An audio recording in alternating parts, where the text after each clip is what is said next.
I came here looking for a lighthouse.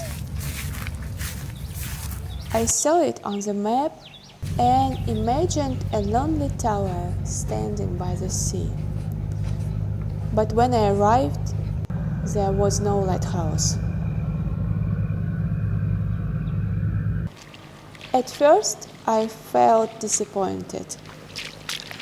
I had all this way for something that didn't exist.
Then I made myself a cup of tea.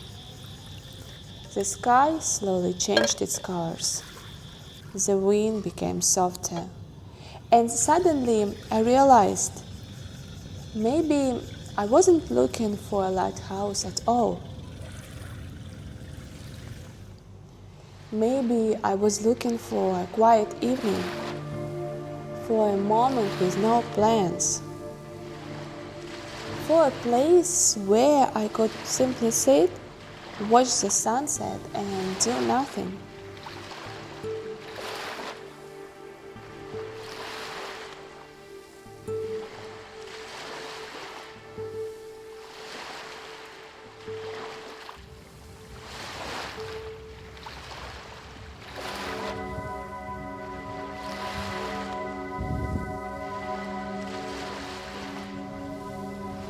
Sometimes the best journeys are not the ones we plan. And sometimes the places that disappoint us at first becomes the ones you remember the most.